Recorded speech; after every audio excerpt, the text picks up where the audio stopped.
So I'm making the best pulled pork. I'm using pork shoulder, about 3 pounds.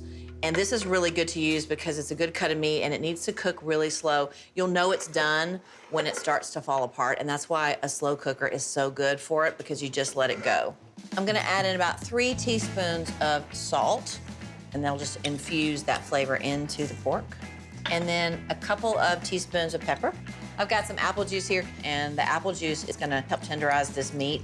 I'm gonna add in some cumin, about a teaspoon. My dad did make pulled pork all the time. I don't remember him adding cumin, but I am.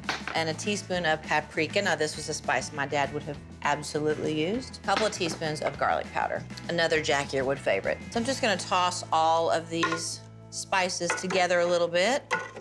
And now we're just gonna cook low and slow.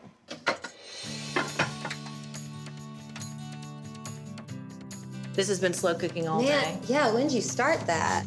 Okay. That smells so good. It almost has like a sweet, tangy kind of smell to it. It's got some apple juice in there. So I'm gonna take this out and I'm gonna ask you to come around and shred this for me. Okay. It should just fall apart. Yep. Oh, it is. It's perfect. That's exactly what you want. It smells so good. I'm getting a flavorful facial steam. That's just It's perfect. perfect. All right, this is the whole gravy thing. It's a 2-to-1 ratio, any gravy you ever make. So I'm gonna use 2 tablespoons of butter and then 2 tablespoons of flour. I'm gonna go home and make gravy for my family, and they're gonna be so proud. And then we're gonna add in a cup of this juice from here. And I'm not measuring, so I'm gonna be a little bit. That means it's gonna be even better. And then you just wanna whisk it in. And you also could have lumps here, and that's why you just wanna keep whisking. And that flour is what really makes it just thicken up. I think I've shredded all this over here too, Perfect. so perfect timing. I should have had you make this gravy, but it's really easy. Nope. I think it's real good you made the gravy today. Maybe next time I may try or attempt, but no, that's good gravy. I'm just gonna pour this right over. Do it.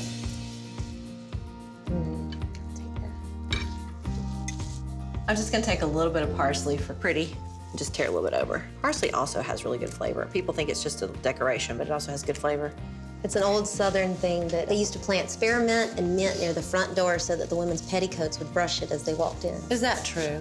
Yep. So I do it, even though I think you might be more Southern than me. I did not know that. No, I love old little history, things like that. All right, we have. Wow. Oh my gosh, this is so good. I don't know, I'm going down memory lane today with you because I feel like everything that you're going through, I went through 25 years ago. Yeah, well, you did probably. During this part of my life, I would sometimes cook when my folks would come visit, but I was just busy. Cooking actually became the thing for me that is kind of therapy. It's my relaxing time in the kitchen, and I really enjoy it. All right, I'm gonna go in and I'm gonna have a little bit of everything in one bite. Yeah, I want the pork first. The apple juice. It makes it just a little bit sweet. It just makes Oh my gosh.